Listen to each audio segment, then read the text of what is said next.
Good morning. Good afternoon, everyone, to all of our people here live or watching this stream later. My name is Puya, Microsoft MVP, MCT, and Community Leader in Microsoft Europe. This is the second session of APAC series sessions in August. Before actually I join and Ronak on the call and coming to the stage, I would love actually to go a couple of items on the community, and we can have actually Ronak on the stage. So first of all, Microsoft Learning Community is a perfect place to grow your skills. So connect with Microsoft experts, get the real support on your learning journey. Whether you're joining a learning room, you're asking questions, or following the latest updates through it, you can have on the Learn Hub a lot of questions you can ask. Experts can answer you and help you to get through those questions. Don't miss out this opportunity that you have. Explore it today and take your next step with confidence. So for those of you who already know about the learning rooms, technically Microsoft moved those learning rooms now to the Microsoft Tech Community Hub and the Tech Community Groups. So definitely you can find Microsoft Zero to Hero there too. So the same as any other communities, as part of the Microsoft Hero community, we ask everyone to be friendly and respectful to one another, listen to different opinions, and be kind and patient when you're asking or answering the questions. Without further delay, I would love actually to join Ronak to these sessions. Give me a sec. I'll bring him up. So please join me in welcoming Ronak Vachhani, who will be guiding us through data intelligence at your fingerprints, exploring how data agents and AI transforming the way we interact with data and make smarter decisions in today's world. So don't forget to follow us on LinkedIn, YouTube, and Microsoft Tech Community to receive latest news and updates about our community and upcoming sessions. Ronak, great to have you today here. How are you? I'm good. Thanks for having me here, Priya. How are you? Very good, very good. I think that's a Saturday in here in Australia, and yes.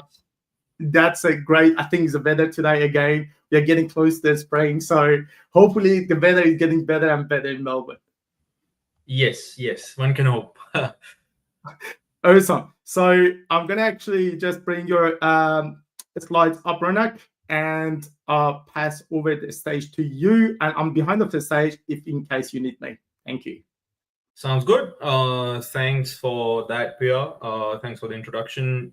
As Priya mentioned, today's presentation is all about how AI is transforming things in the new AI era, especially when it comes to data and how you interact with your data, whether you're a technical person, whether you're a data engineer, data scientist, or a non-technical person of your organization. So the presentation is titled Intelligence at Your Fingertips.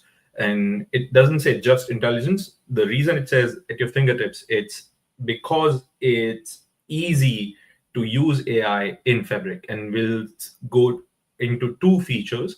First is data agents, and another one is AI functions. They are both aimed at different sets of people. They both are for different things, and we'll see one of them one at a time. Let's just dive into it. So today's agenda is I'll just introduce myself. We'll go over what is data agent, what is AI functions. We'll see live demos of each of those features. I'll answer some of the questions the community might have, and then we'll conclude with that.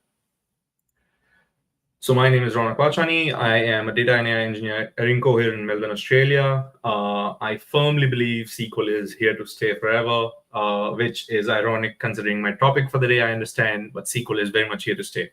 And yes, I do think Mocha is real coffee, even though I'm from Melbourne. And you can connect with me on LinkedIn. So first, Fabric Data Agents. It lets you talk to your data, but what is it and why do we need it? Let's just set up some baseline. Why was this feature needed? Why was something like this the need of the hour in this world? First scenario. Imagine you are a retail chain organization. You are thinking of expanding your organization. You have multiple regional managers who want quick sales insights. You have store managers who want product performance data. You have supply chain people also needing access to their data. And now, how do you serve all these needs at once? the usual process would be there would be an internal meeting, there would be an internal process where they would gather the requirements that, okay, these are all the KPIs or these are all the questions I need answered. And then it'll go into the analytics backlog. The backlog will be looked at by the BI team. They'll see what is priority, what is not priority. And then finally, you might have your answer in a month, 2 months, 3 months, depending on how small, how big your organization is, how busy the BI team is, so on and so forth.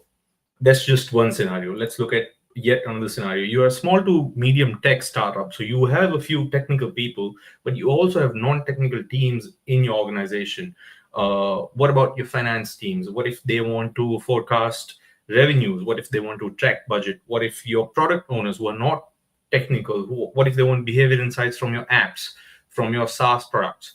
What if your customer support teams, they want to see how the tickets are doing? How do you answer all of these questions at once, again, without falling into that BI feedback prioritization loop? Yet another scenario, healthcare provider network. You have doctors and nurses, obviously non-technical people. They want patient metrics. They want what are the average wait times, what are the bed availabilities, without having to worry about, okay, I don't know SQL, I don't know Python, or I don't know this language, or I don't know that language.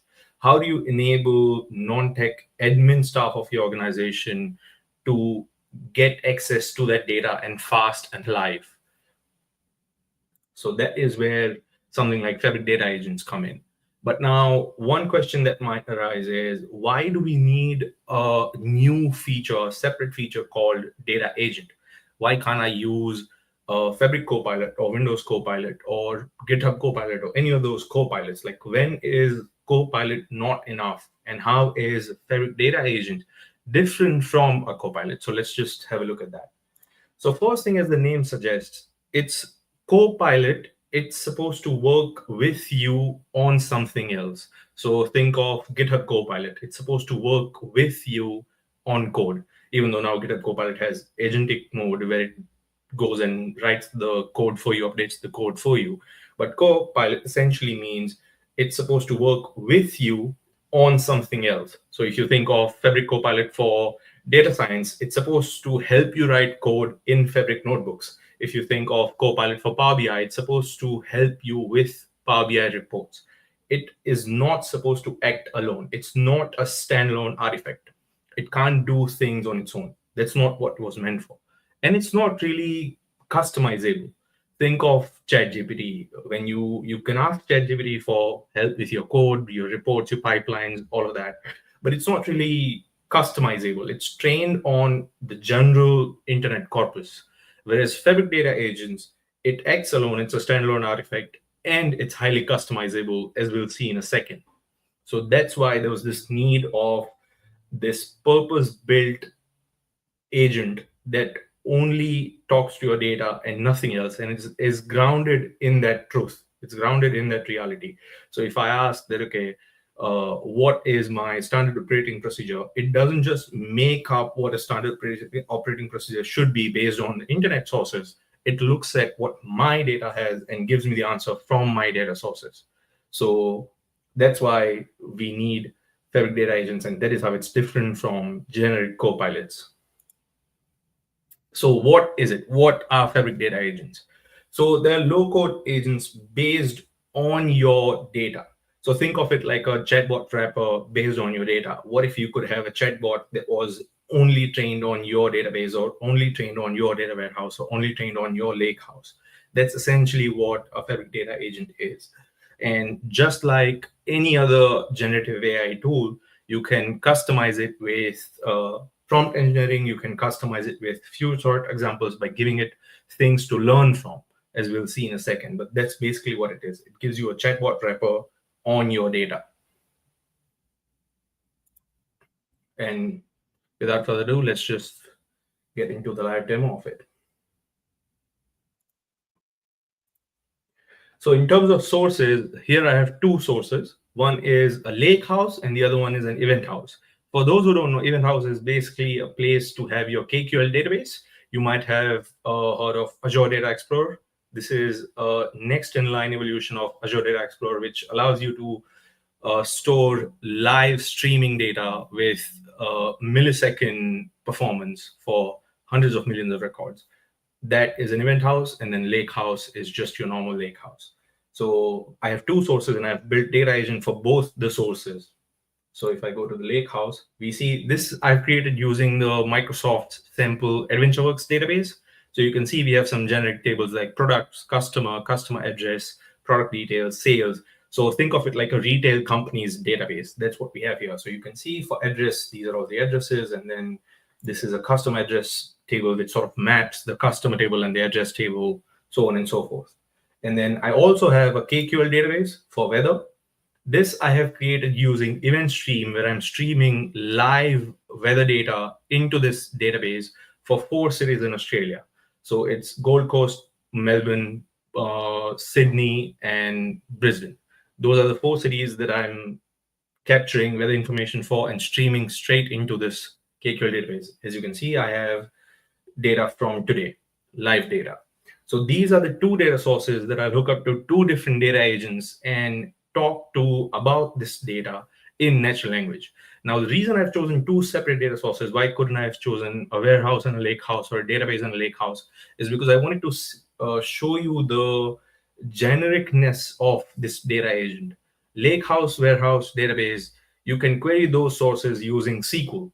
And KQL database, as the name suggests, you can only query it using KQL because that's a separate language altogether. So now, even for your technical people, what if you have data engineers who are really good with SQL, but they're not so good with KQL? And it doesn't really make sense to learn a whole new language just to get a few answers out of the existing data source. So that is where something like data agent can come in, where it can help even technical members of your organization, of your team. So what I've done is I've built data agents on top of both of these sources.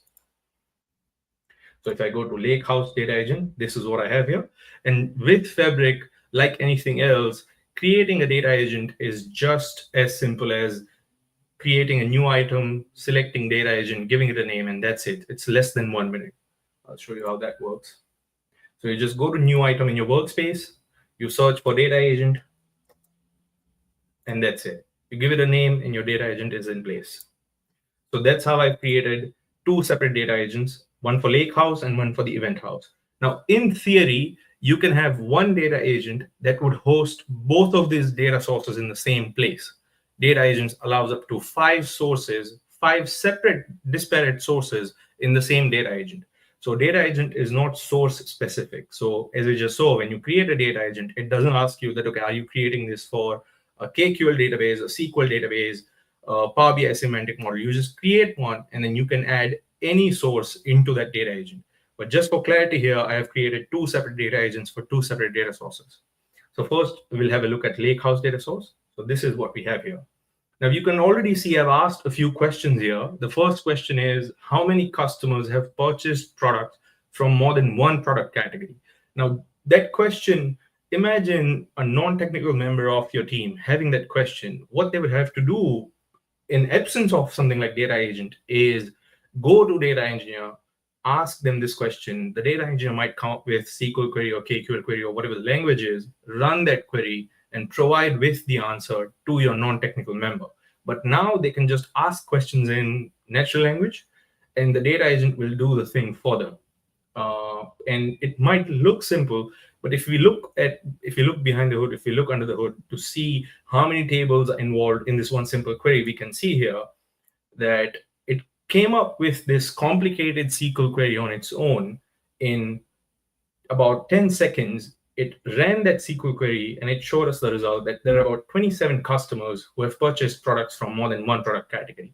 And you can see here that it joined the product table, the customer table, the sales order header table, detail table. It automatically came up with the group by query, having query, all of that. It ran the query and it just gave us the answer.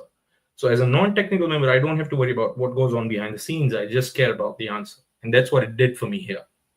Now I asked another question. What is the average sales amount per order? Again, it came up with a query. This is a simpler query. It came up with the query, it ran the query, and it just told me that, okay, it's about $29,000, $30,000 per order. Now, this is where it's different from Copilot. Copilot will help you write that SQL query, based on the context that it has. And that context might not be as good as this, because Copilot was, like I said, it was built on generic internet data, not just on your data. But this is grounded in truth with your data and nothing else. So if I ask a question that it doesn't have an answer to, rather than, by the way, side note, try to get ChatGPT to say, I don't know to something. It's nearly impossible. Ask any questions and it'll just make up random stuff rather than saying, I don't know, because it was built to answer you. Whereas this is built to answer you based on your data. So if you ask a question that it doesn't have an answer to, it'll say, okay, I don't have that information, so I can't give you the answer. Let's just have a look at one of those questions. So I want to see how many sales orders were placed by customers over the age of 50. Now, this seems like a simple question from someone of a non-technical capacity in your team. But if I ask this question, while that's figuring out the answer, let's just look at the customer table. You can see we have first name, last name, middle name, all of those things, but we don't have date of birth or age. So we don't have anything that can tell us what the age of the customer is. And it says available data does not include customer age, so I'm unable to determine.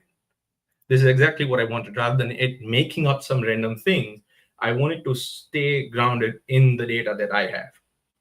So this is something else that's different from Copilot.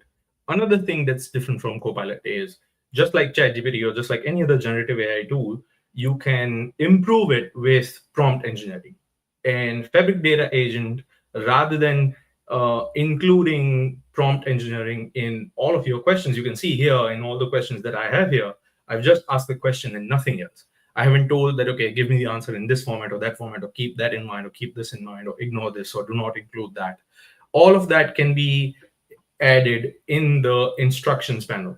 So if I close this one, you can go to AI instructions, and now you have two separate instructions. One is for the overall chatbot, for the overall data agent, and then another instruction is per data source. So if I had 3 data sources here, I would be able to supply instructions for each of those data sources separately. And that is where it becomes really powerful, really flexible, that, okay, you can see here that I have explain some of the relationships as well. So there's a customer address table, which sort of acts as a bridge between customer and address. There's order details link that, okay, you have a header table and a detail table. What's the category hierarchy? What are the primary keys for some of the tables? So it allows you to have this information per data source, and then it keeps all of these things in mind when it answers your questions. So that's the instructions that we have here. And on top of instructions, if that's not enough, you might have heard something called few-shot learning, few-shot prompt engineering. Now, what that means is teaching with examples. So that is also something that's supported here. So you can see example queries.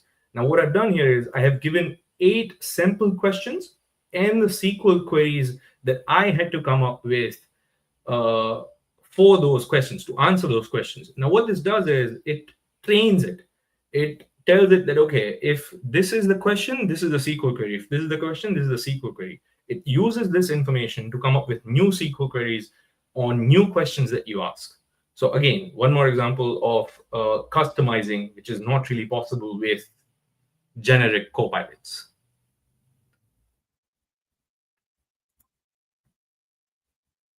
So that's with the Lakehouse, where it came up with SQL queries on its own. And now let's look at the Event House data agent. So you can see what we have here is we have the weather table from that KQL database. And these are all the fields in that table. So let's just have a look at that table first before we start asking questions. This is the KQL database, and this is the table that I have. And you can see that this is what I have in terms of data. If I expand this, this is the JSON that I have. So I have datetime, icon code, all of this. Because it's KQL, the data is stored as JSON.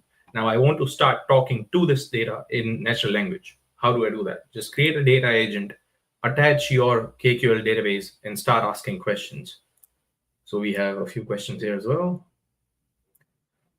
So because I'm from Melbourne, my favorite questions are about weather.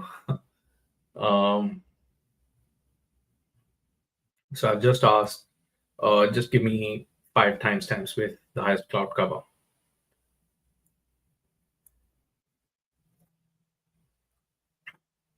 Again, in this question, I haven't specified which field to look for, which table to look for, anything. It just went, looked at the data, figured out everything on its own, ran the KQL query as well. So if you look at this, it came up with this KQL query on its own, and it gave me the results. Now, as someone who is comfortable with SQL, but not so much with KQL, I don't have to worry about it.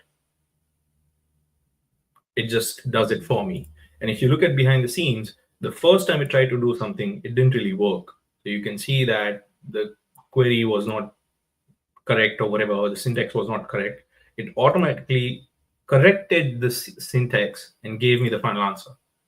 So I don't have to spend time running the query that gives me saying, oh, there's a syntax error, go back to ChatGPT, fix this error. It gives me the new query, try again, and then repeat this process. It does that on its own until it gets the data. Let's ask a few more questions here as well. So if I say this, now this is one of the more detailed and complicated questions. I want temperature trend over the last 24 hours for each unique let-along location. And like I said, I have 4 unique let-along locations for 4 cities.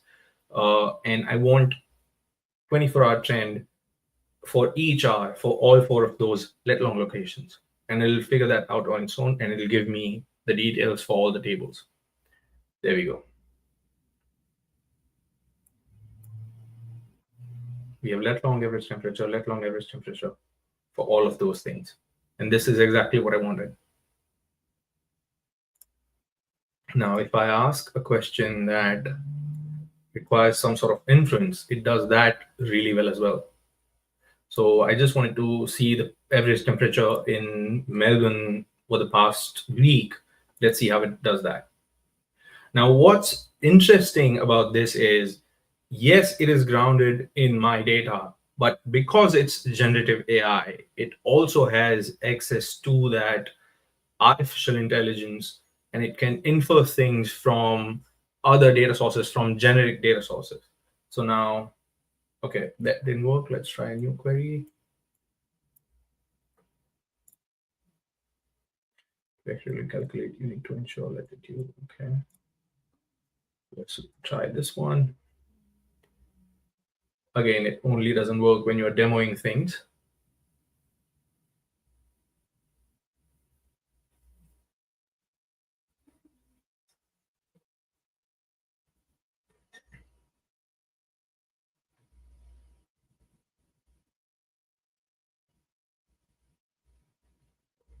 Okay, so how much total precipitation was recorded over the last week in Melbourne, Victoria? Use let long to infer the city or location. Now, what's interesting about this is, if you look at the actual JSON here, if you look at the actual table, there's no mention of which city is this data point for.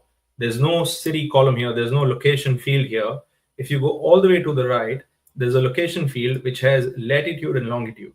There's no mention of city that, okay, this data point belongs to Melbourne or Sydney or Perth or Gold Coast. Now, I asked it to infer the city and location using that let long, and it did that. So if you look at the query that it came up with, we'll see that, okay, it automatically figured out that the latitude and longitude for Melbourne is this particular geo point. It ran that query and it told me that, okay, there's no precipitation. For some reason, it couldn't do that for temperature. I'm not sure why. Let's just try and probe it a little more. Do the same thing for the average temperature over the past week. Let's see.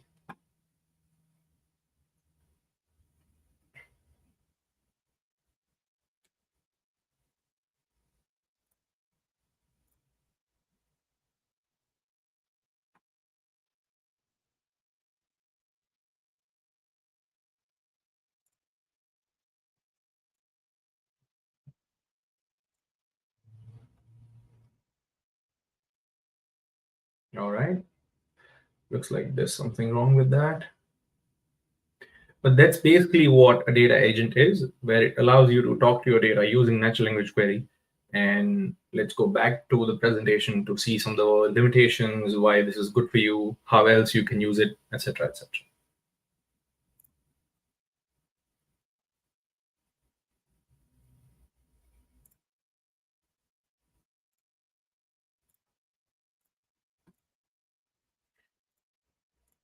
So how does it do it? How does it work behind the scenes? So it goes through a few steps. The most important one is data source identification, which is the second step here, and the tool invocation. So now it has three tools behind the scenes. So one is NL2 SQL, which is natural language to SQL. One is NL2 KQL. We saw both of those. And the last one is NL2 DEX, which is DEX query for your Power BI semantic models. So yes, it also supports Power BI semantic models as your source. So now imagine how powerful that is. Your data engineers have gone through all this trouble by getting your data from bronze to silver to gold, preparing that cleansed version of your data, creating that gold semantic model that's currently being used for your reporting. But obviously, a report can only have so much real estate and only show so much information. But you can ask questions of that same semantic model of information that is not currently captured and showed in the report. So it also supports Power BI semantic model. And again, you can do both in the same data agent. So you can have your gold lakehouse and your gold lakehouse Power BI semantic model in the same data agent, and it'll figure out what data source to use on its own based on the question and based on the instructions and based on the learning that you gave it. So yeah, that's what it does. But before doing all of this, the first thing that it does, if you look at the second step, the first thing that it does here is it checks if you have access to that data. So now just because you have access to the data agent doesn't mean you have access to the data. And we'll see what it means in a second.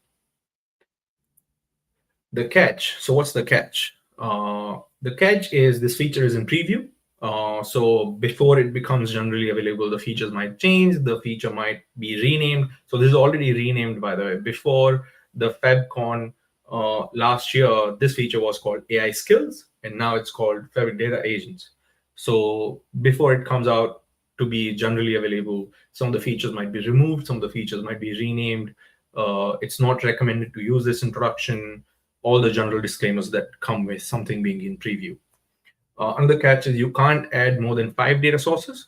So if you have, for whatever reason, if you have 10 lake houses, all belonging to the same business domain, you can't have all 10 of those in the same data agent as of now. Another is you can't use data agent to access unstructured data sources. So if you have CSV files, PDF files, text files, images, whatever, and you want the data agent to be your one-stop shop for all your data chatbot thing, that's not currently supported. Another is it only supports English language questions as of now.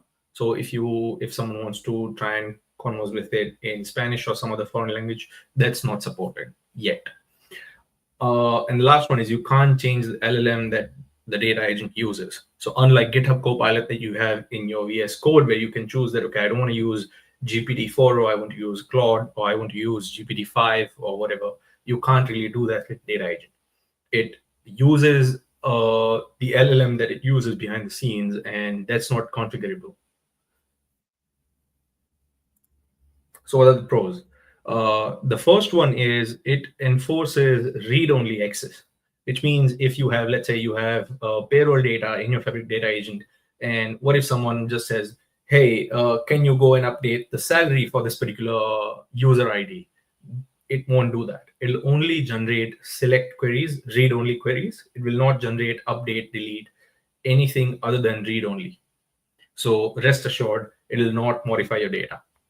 Second is it respects the permission that the user has in the individual data sources. So if I have 3 lake houses, A, B, and C, and I only have access to lake house A and B, but then I've been given access to this data agent, which has all 3 lake houses attached to it. If I ask a question that requires lake house C, that request will be denied.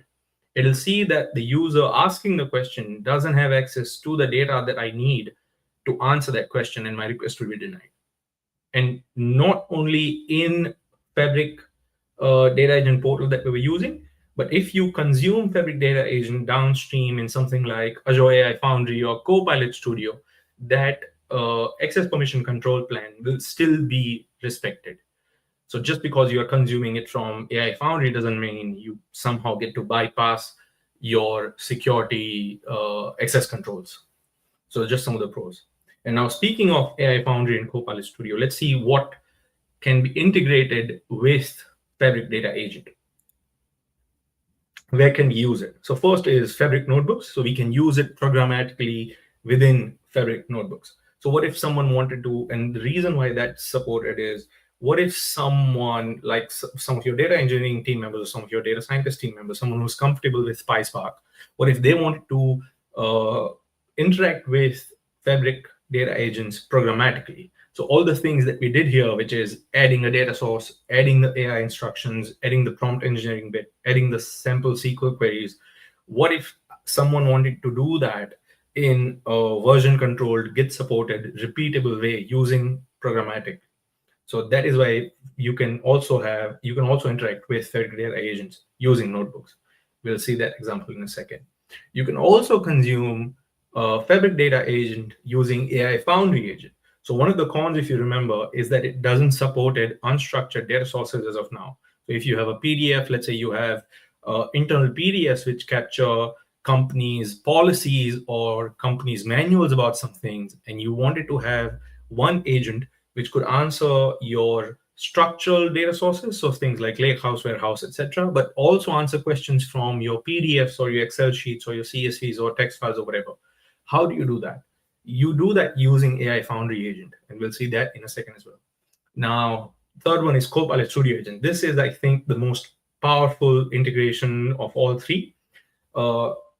Because currently we saw that we interacted with it using the Fabric portal, but obviously non-tech people, they might not be comfortable using that technical interface. What if someone wants to talk to it like they're talking to a person, like they're talking to a team member on Teams? You can do that using Copilot Studio agent. Now let's see all three in action. So here I have AI Foundry, and if I go to agents here, so I have one agent, which is Fabric AI Foundry, and Fabric meets with AI Foundry. If I select that one, you can see that I've given it instructions here as well, a bit of prompt engineering. And in the knowledge bit, that is where I've added Fabric data agent. So it's as simple as adding that knowledge. And this is where it becomes really powerful and really flexible. You can see that it supports files, AI search, Fabric, SharePoint, all of those things in the same AI Foundry agent. So now, even though Fabric portal itself doesn't support unstructured data sources, it can be consumed using AI Foundry agent, which supports all of those things. And it was tailor-made exactly for that purpose. So I've already added Fabric data source here, and it points to that data agent that I've created. So let's just try in Playground, and let's ask one of the questions that we have in here.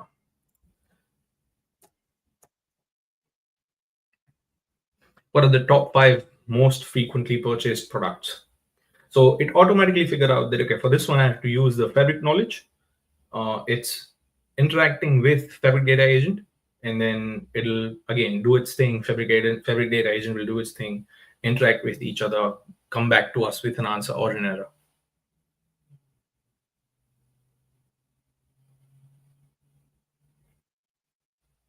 There we go. These are the top 5 products that we have. Most frequently purchased. It automatically figured out that, okay, for this question, I have to use Fabric data agent. Now, if you had PDFs of your internal policies or internal company manuals scanned and attached via Azure AI Search and asked a question related to one of those data sources, AI agent would have figured that out and used that knowledge base to answer your question. And that's where this becomes really flexible and powerful and sort of generic, where you can consume it from anywhere. Now, like I said, this is for technical people where they want to integrate a lot of different sources and consume it in one AI Foundry place. Might be a bit intimidating for someone of a non-technical capacity. So how do you chat to it like you're chatting to a team member? And that is where something like Copilot Studio comes in. So this here we have Copilot Studio. I've already created an agent here. You go to you create a new agent. You go to Agents tab. I've already added Fabric here. And again, it's just as simple as asking question in natural language query.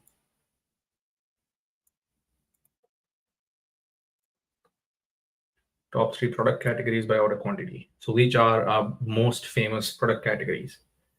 You can see on the left-hand side, it is doing this MCP thing behind the scenes with the Fabric data agent that we have configured. It's querying it. It'll come up with the answer, and then it'll show you the answer here.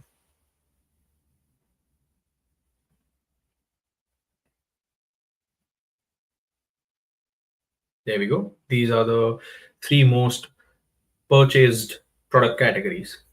Now, again, but how is this different than AI Foundry or Fabric Data Agent? Because this is Copilot Studio, you can consume this easily from something like Microsoft Teams, from your custom website, from any of those. So if I go to channels here, you can see it supports all these channels. And now all I have to do is click on Teams, add this chatbot to my team, and I can, and your non-technical people in your organization can use this agent as they're asking questions of the data engineers. So you are removing that entire loop, that entire cycle from the interaction where non-technical person submits their request or submits their query, and that query sort of sits in the backlog for n number of weeks before it gets answered. Now they just submit the query, they get the answer, and that's it. Loop closed. So it's having live access to your data for anyone in your organization while respecting access and control policies. That's pretty much it for Fabric Data Agent.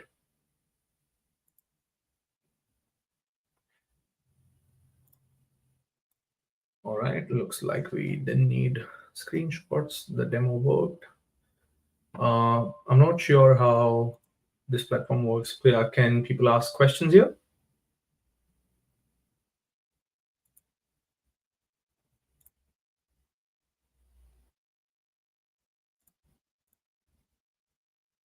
All right. All right. Thanks for that, Ronak. I think it was a great. I would say actually the showcases of some examples that you had, and Yep. which is definitely. I do have one more bit to go through, but I just wanted to understand if people can ask questions on this platform. I cannot see any question at the moment. There are some high-level questions. Probably I'll leave it to end of the session, so perfect. You can continue with your session. Thank you. Cool. No worries. Thank you. And on the short topic that we have here is AI functions. So something for the technical people. So what is it? It gives you a one-line AI capability directly in your Fabric notebooks without having to worry about infrastructures or setup behind the scenes. So all the AI features without any of the groundwork and without paying for it extra, by the way. That's my favorite bit here. We'll see that in a second.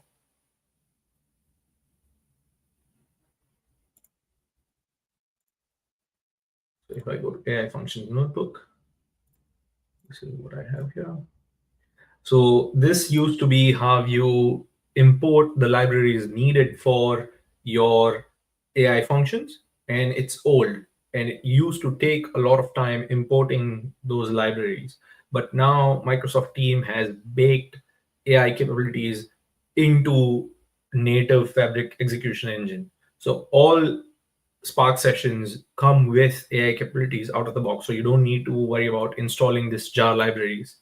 And on the update that Microsoft gave us is it used to use GPT 3.5, which is an older model for AI capabilities, but now they've upgraded it to GPT-4 or Mini, which means it's much more powerful and much more faster than GPT 3.5. So I'll just run that. You can see when I previously ran it, it took only 5 seconds to import all of those things. Let's just run it again.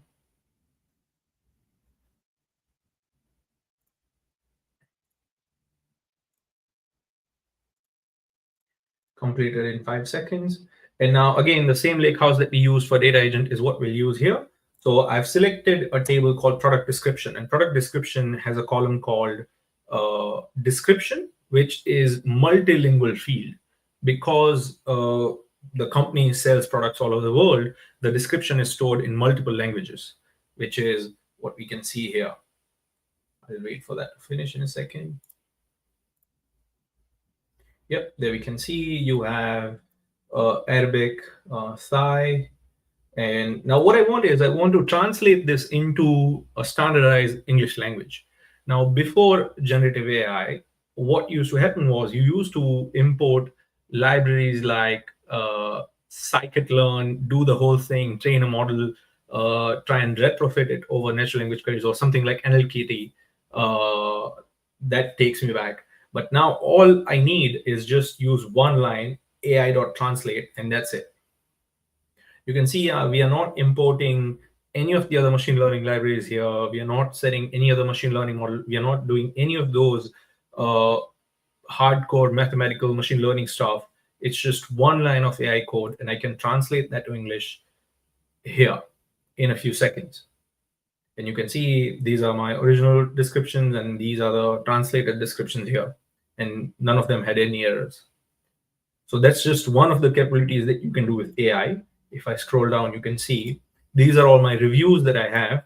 And there's also a capability for analyzing sentiment, again, using one line. So what if these are my product reviews and I want to see if the product review is negative or positive or neutral? I can do that in one line. And you can see it automatically sort of put those reviews in its right bucket. That, okay, this review was negative, this was positive, this was mixed. And then the last one, is okay, I guess. So just neutral. Nothing special about that. One more capability is summarizing things. So if you have long texts, if you have long reviews, and you want to do a summary of all of those text fields, so let's say I have Microsoft Teams and Microsoft Fabric, and you can see there's not that long to begin with, but it's 2-3 sentences. I want that in short.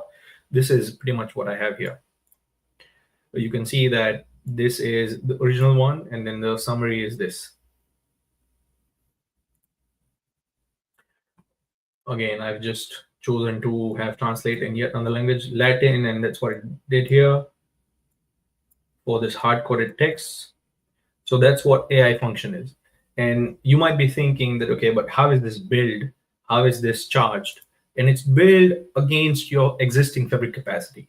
So this GPT-4 Mini, it's not coming from an Azure AI Foundry or anything external. You're still being charged against your Fabric capacity. So you pay for something once and you get all of these features out of the box using one line AI capability. I'll just go to the feature page and we'll see how many functions are currently supported. So we saw analyze sentiment and we saw summarize and translate. But other than that, you can see that it supports many other functions where you can do one line AI enrichment of your data, maybe while going from bronze to silver or silver to gold, or maybe someone wants to just play around and have that cleansed data available using quick AI enrichment. Back to presentation. So why do we need it? So first thing, because not all data engineers are data scientists. So just because I'm comfortable with PySpark or Spark SQL doesn't mean I'm comfortable with bringing in libraries or maybe querying GPT API in a hosted model that's in Azure AI Foundry. I want my AI enrichment available there using the language that I know, which is PySpark and Spark SQL being the simplest setup that I can think of. That's the core targeted audience for this feature. And then why not? If you can have something that makes our jobs easier, why not?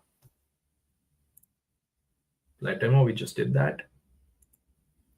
So recap. So how do you configure all of those things? What are the prerequisites, or how do you go about doing these things? Fabric Data Agent is obviously you need to have your data in place in your lake house, in your warehouse, in your KQL database, in your Power BI semantic model. Have your data in place, create a data agent, attach the data that you have to that data agent, improve it by providing it with custom queries and custom instructions, a bit of prompt engineering, publish it, and that's it, you're done. With Fabric AI functions, there are no prerequisites. As long as you have your data, you can immediately start using AI functions out of the box with the new update that Microsoft has. That was pretty much it.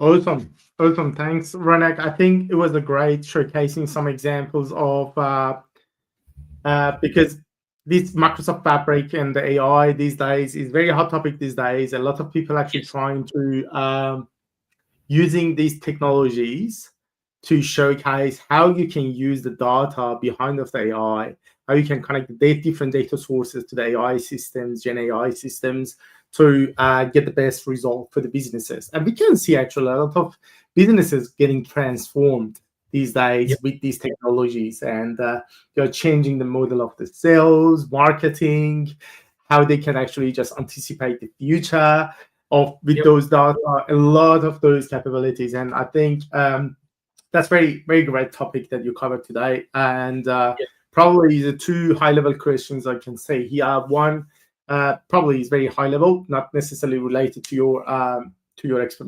presentation, but for someone who's new to Microsoft Fabric, how is easy to get started with AI functions and these data agents? What's your suggestion? What's your recommendation to where they can start it? So that's why this feature is so great, because you don't need to be an expert in Fabric or an expert in any particular language. As we just saw, it was as simple as writing 4 lines of code to bring in the library, and then writing 1 line of code to do the AI enrichment. So as long as you have your data in place, and you don't need to do that necessarily as well. Let's say you have data engineers as part of your team who have already loaded the data, and you're just curious that, okay, you want to play around with the AI features of Fabric, just bring in the data that's already in there and start playing around with the AI enrichment. So there's no, I wouldn't say there's any barrier of entry when it comes to using AI functions. And one more thing is, before April, the greatest sort of barrier of entry was you needed to have F64 SKU capacity, which is considerably expensive. But as of April, and as of end of April 2025, they've removed all restrictions. So you can use Fabric Data Agent and AI functions with the lowest capacity SKU, which is F2, which is only a few $100s a month, even when ran 24/7 for 30 days. So even from like the cost perspective, if you are curious about this, just create a capacity in your personal subscription, play around with data agent and AI functions, and then stop the capacity. So even from that perspective, the barrier of entry is pretty much non-existent. Very important. I think you mentioned make it sure to stop it actually, that capacity, not getting overcharged on your actually credit cards if you're using your personal actually credit cards and the subscriptions. So very good point. And probably when I look at actually say and someone just posting now in the comment, which is I can see the power of making the data. Maybe I'll just add it to the, everyone can see that. So I can see the power of making data accessible with the integration into Teams. So any 100%. Point that you want to say on this? No, 100%. That's exactly the intended use case, because the first part was creating this tool that makes it technically possible. And now that we have this tool, what's the best user interface which serves its purpose? And that, to me, is Teams or Slack or whatever your team uses for internal communication. Because that's where, because the idea is to replace the existing backlog loop. So that's where the existing backlog loop exists, that if your CFO or someone from your non-technical, if your manager wants access to your data, that's where that loop is currently happening. They'll reach out to the data engineers or technical people in their team, and then the whole process will be kicked off. Internal review, backlog review, sprint review, whatever that is. And then maybe that query will be answered a few days, few weeks, or a few months from now, depending on how busy the team is. But now, in the same place, you have cut that loop out and you have replaced it with this tool where managers can continue using the same experience that they used to, which is talking to someone, submitting the query to someone. Only now that query will be answered instantly. Yeah, completely agree. And maybe one another high-level questions, which is where do you see the Microsoft Fabric's AI capabilities heading in the next 2-3 years? So I always like to say that this is the worst version of the tool, and what that means is it can only improve from here. A few months ago, you needed F64. Now you can do it with any capacity SKU. A few weeks ago, you needed to import the library for AI functions. Now it's baked into the native Fabric execution engine. It used to be GPT 3.5, now it's GPT 4.0. Maybe a few months from now, it will be GPT 5 mini. So yeah, like I said, this is the worst version of the tool, and it'll only improve from here. So yeah, I'm very excited about where AI enrichment is becoming available in Fabric. No, awesome. I'm completely agree. I think it's getting evolved. These services every single day. You can see the new features getting added. It's getting more enhanced, and the features getting actually better in working scenario in the real work example scenarios. You can see it's getting better and better. And of course, the technical people around the world with the feedbacks and the product team in Microsoft, they're trying actually to enhance this product based on the feedbacks they are hearing from different clients, which is great to see that's happening. And I'm assuming definitely the AI and these Fabric services in Azure and Microsoft cloud technology is getting further and further. And you can see now just some of people actually just getting confused of different products, different AI tools and capabilities exist.